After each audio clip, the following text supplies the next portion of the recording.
Assalamualaikum warahmatullahi wabarakatuh. Selamat pagi semuanya, sehat selalu. Terima kasih sudah datang pada materi perkuliahan kita hari ini, pertemuan ke-14, kuliah metodologi penelitian administrasi publik. Saya share screen dulu ya.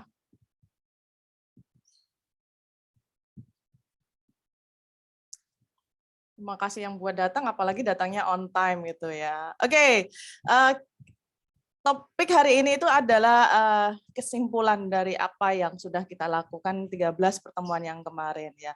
Pertemuan yang kemarin itu kita bahas tentang menulis latar belakang, apa yang perlu ditulis di latar belakang, apa yang perlu ada di latar belakang, di rumusan masalah, sampai ke sistematika penulisan yang merupakan inti dari bab 1. Terus kemudian kita ke bab 2. Bab 2 kita bahas dengan landasan teoritik dan lainnya. Anggap saja kalian telah melakukan suatu penulisan skripsi untuk tugas akhir kalian sebagai syarat untuk yudisium.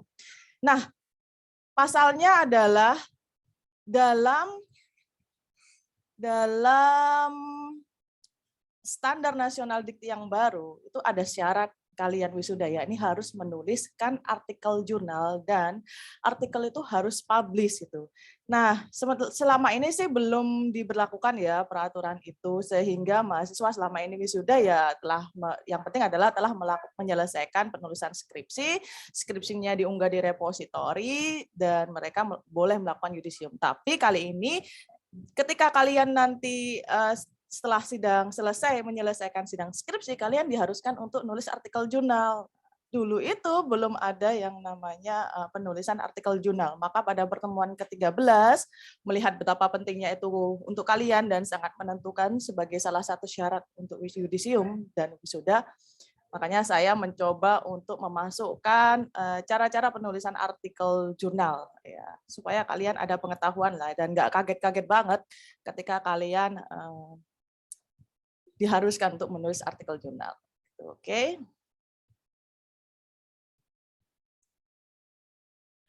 Nah, jadi saya menginginkan ketika kalian mengikuti perkuliahan pada pertemuan kali ini kalian tuh bisa menulis artikel jurnal dan melakukan submisi jurnal di online jurnal sistemnya dengan teliti dan penuh tanggung jawab. Kenapa harus dengan teliti? Ya karena ada syarat-syarat yang harus dipenuhi dulu gitu. Dan kenapa harus penuh tanggung jawab? Karena kalian menulis artikel yang menulis artikel sendiri gitu, jadi nggak boleh mengklaim artikel orang lain menjadi milik kalian. Kemampuan akhir yang kita harapkan ketika kalian mengikuti kuliah ini adalah kalian bisa menulis artikel jurnal ya dengan baik dan membuat akun OJS serta nanti melakukan submisi jurnal. Nah, di akhir pertemuan ini itu ada evaluasi. Evaluasinya adalah saya akan memeriksa artikel jurnal kalian apakah sudah sesuai dengan komponen tulisan secara lengkap, sesuai dengan template di mana jurnal yang ingin kalian tuju. Kemudian saya juga ingin melihat apakah kalian bisa menjelaskan step by step submisi jurnal di OJS gitu. Cuma kalian boleh sih rumah jurnalnya berbeda-beda gitu, nggak harus sama. Oke. Terus teks. Tapi ini ada pertanyaan nih buat saya. Silakan dijawab ya. Kalian tahu nggak sih bedanya jurnal nasional dan jurnal nasional terakreditasi? Fikri tahu nggak bedanya? Kalau jurnal nasional itu jurnal nasional yang mencakup di wilayah nasional. Jadi dia nggak berstandar gitu Bu. Kalau jurnal nasional terakreditasi itu dia berstandar. Kayak misalnya berstandar ISSN atau Bersinta kayak gitu. Ya, itu bisa diterima. Terus Riza Aisyah punya pandangan nggak tentang jurnal nasional? Ada bedanya nggak sama jurnal nasional terakreditasi? Udah sama kayak Fikri, Bu, jawaban saya. Oh, sama ya? Wah. Iya. Kalian pinter banget sih. Ini kelas extension kayaknya atau kelas kelas internasional ya? Keren banget. Ya, itu benar sekali. Kayaknya kalian lebih pintar daripada saya. Itu adalah perbedaan mendasarnya. Terus saya tanya lagi nih, publikasi jurnal itu gratis apa enggak sih? Coba saya tanya. Nisa. Khairunisa. Kalau publikasi jurnal bisa gratis ya, Bu? Bisa gratis ya? Juga bisa enggak? Mm-mm. Oh, Iya. oke. Ya itu benar. Ada yang gratis juga ada yang enggak gitu kan. Tergantung gitu kan. Terus berikutnya, kira-kira mana sih yang lebih mahal, jurnal nasional atau jurnal nasional terakreditasi? Siapa aja deh boleh Jurnal jawab. yang saya deh. Ya deh, Nis. Nisa Saya kangen sama jurnal saya yang nih. terakreditasi. Jurnal Soalnya terakreditasi kan ya. sudah benar-benar ada acuannya gitu. Ya ada standarnya gitu. Itu bener semua. Terus ini pertanyaan paling penting nih ya, karena semua mahasiswa pasti tanya. Bisa nggak sih submit artikel sekarang terus terbit besok? Fikri bisa nggak? Nggak bisa, Bu. Nggak bisa ya? Nggak bisa. Oke. Iya. Riza bisa nggak? Nggak bisa, Bu. Kalau bisa gimana dong supaya kalau bisa, Riz? Nggak bisa, Bu. Oh, Kan nggak masih ada proses review. Nggak bisa maksa ya juga. Bener sih, ya bener semua. Ya Allah, pinter banget sih kalian. Suka deh kalau mahasiswanya pinter kayak gini. Nggak perlu ngajar pun sudah pinter semua. Oke, macam-macam jurnal seperti yang disebutkan sama Fikri dan Riza tadi. Ada 2 jurnal yang utama gitu, yang paling dikenal lah ya, meskipun ada jenis yang lain. Yang pertama adalah jurnal nasional. Itu adalah nama lain dari jurnal yang tidak terakreditasi Sinta.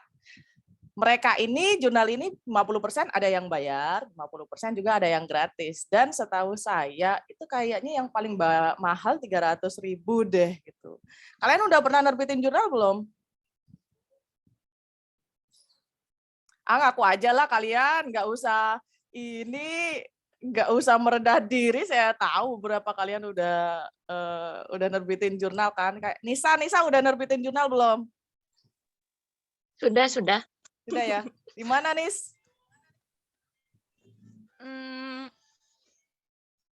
Untuk jurnalnya sih alhamdulillah udah dikoreksi, udah masuk standar lah. Sudah direview juga ya. Bayar nggak? Oh enggak ya. Nggak bayar ya. Nggak bayar ya. Ya, saya lanjutkan. Jadi jurnal nasional juga ada yang berbahasa Indonesia, meskipun juga ada jurnal nasional yang berbahasa Inggris gitu. Terus reviewernya itu boleh bergelar magister atau siapapun boleh sih jadi reviewer. Terus ada lagi jurnal nasional terakreditasi, ini adalah nama lain jurnal bersinta. Hampir 99% sih itu bayar mulai dari 500.000.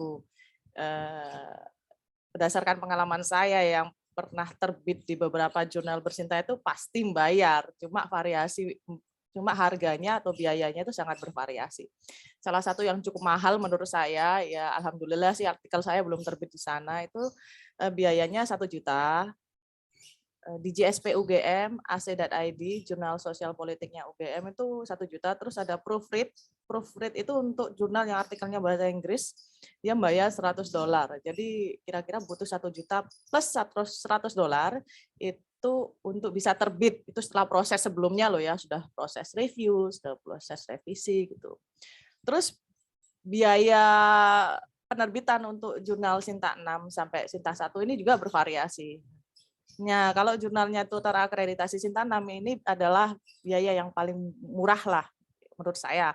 Dan yang paling mahal adalah Sinta 1 dan Sinta 2. Sinta 1 dan Sinta 2 ini reviewernya dari luar negeri dan mereka sebagian besar sudah terindeks Scopus sih, kayak JSP UGM sudah terindeks Scopus Q 4.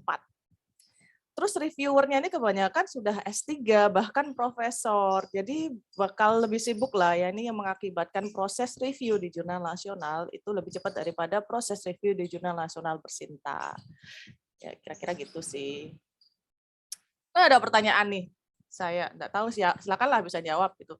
Siapa yang bisa jawab? Rafli juga boleh. Kayak Rafli belum pernah ya dengar tentang artikel jurnal. Rafli udah pernah dengar enggak tentang nulis artikel jurnal?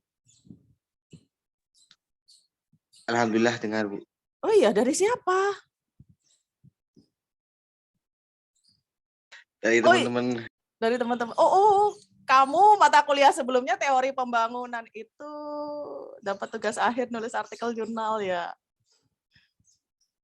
Tapi nggak ngumpulin Yes, kamu. Nggak ngumpulin ya, nggak apa-apa lah. Susah soalnya ya. Ngumpulin, Bu. Ngumpulin, iya terakhir-terakhir, tapi nggak terbit ya? Terbit nggak sih? Enggak. Nggak ya, nggak terbit ya. Pasti masih gantung, masih digantungin paling. Oke, ini apa sih komponen artikel jurnal itu? Sebutkan satu aja, satu. Fikri, apa komponen jurnal? Nulis artikel. Abstrak. Abstrak. Abstrak. Ada abstrak. Risa? Ada apa, Riz? Lupa-lupa ingat Risa ini. Kamu lagi nulis loh. Gak ada Risa? Oh, nggak ada Risa. Risa terdiskoneksi. Nisa, apa sih komponen artikelnya? Satu aja sebutin. Pendahuluan. Ya, pendahuluan, benar. Itu benar sekali. Jadi komponen artikel jurnal itu lengkapnya ini ya. Ada judul, ada nama penulis, afiliasi, abstrak, nulis pendahuluan, tinjauan pustaka kalau ada di template-nya, metode, hasil dan pembahasan, dan daftar pustaka. Ini yang paling penting nih, sering soalnya yang pada tanya gitu. Bu, kalau misalnya saya nulis sama Bu Reni, itu Bu Reni penulis pertama atau penulis kedua gitu. Jawabannya adalah siapapun yang nulis jurnal, siapapun yang melakukan penelitian yang luarannya adalah tulisan artikel jurnal, maka dialah yang jadi penulis pertama. Kalau misalnya saya cuma bantu dikit-dikit aja atau nggak bantu sama sekali, ya saya letakkan aja di penulis 546 gitu ya. Atau kalau misalnya kalian lagi baik hati sama saya, ya berikan saja saya di penulis kedua gitu. Itu terserah suka-suka kalian sih. Yang penting saya nggak di penulis pertama. Kenapa? Karena saya nggak melakukan penelitian dan tidak membantu kalian nulis artikel jurnal. Anyway, kita lanjutkan. Ada persiapan nih sebelum submisi ya, yaitu kalian harus cari rumah jurnal yang pas sesuai dengan ruang lingkupnya. Jangan sampai tulisan kalian administrasi publik, tapi kalian ingin judulnya, istilahnya kalian ingin tulisannya dipublish di jurnal teknik, itu kagak nyambung banget, itu pasti ditolak karena tidak sesuai dengan ruang lingkupnya. Atau kalian nulis artikel administrasi publik, ruang lingkupnya tentang tata kelola pemerintahan, tapi jurnal yang kalian tuju adalah jurnal psikologi gitu. Ya kalau topiknya itu agak-agak mepet dan bisa disesuaikan silakan, tapi kita cari aman lah ya. Terus yang kedua, setelah cari rumah jurnal yang pas, kalian harus cari template-nya, unduh template-nya. Kalau template-nya nggak bisa diunduh, request email editornya ya. Terus yang ketiga, ikuti aturan main jurnalnya seperti syarat dan ketentuannya yang lain-lain. Terus tidak boleh ada typo, tidak boleh ada kesalahan menulis. Terus plagiasi maksimal itu 25%. Dan sebagian besar rumah jurnal itu pakai Turnitin. Referensi, ini yang paling penting. Referensi itu nggak boleh cuma 5 atau 10 doang gitu, harus lebih. Kalau bisa sih 40 gitu ya, kalau saya mau agak-agak sadis sama kalian kalau ngasih jurnal nanti. Referensinya itu minim harus nyentuh 30-40 lah ya, biar kelihatan kalau kalian pinter banget gitu kan. Dan 80% referensi itu harus dari jurnal dengan usia minimal 10 tahun. Jadi nggak boleh yang udah tahun 2010 itu udah nggak boleh. Sisanya 20% boleh dari buku, boleh dari berita, boleh dari web. Tuh. Gimana sih proses submisi jurnal? Ya kalian harus bikin akun dulu. Fokus aja pada yang ditandai bintang. Yang nggak ditandai bintang boleh di skip lah gitu supaya cepat aja ya.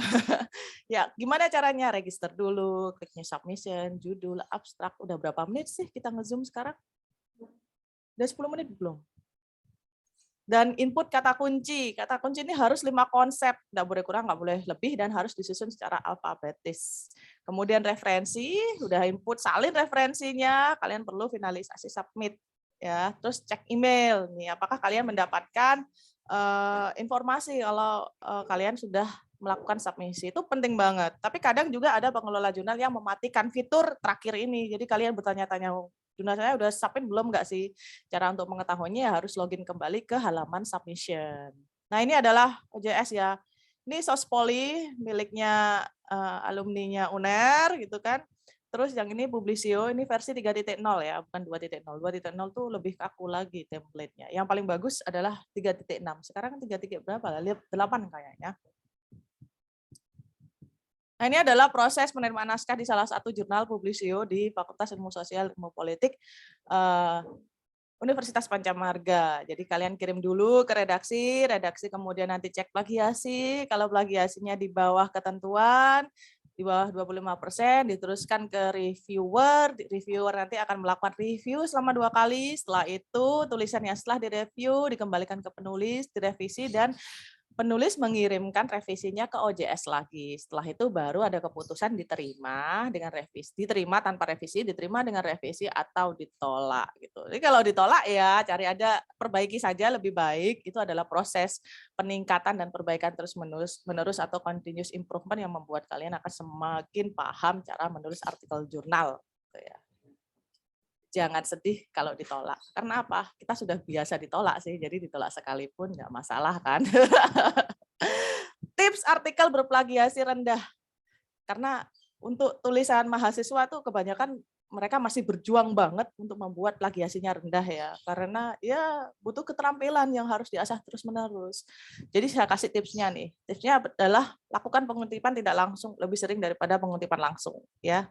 Pengutipan tidak langsung kayak menurut Brani gini gitu. Jadi jangan ditulis persis seperti yang saya katakan, tapi pertahankan saja gagasan utama yang bisa menguatkan argumentasi tulisan kalian.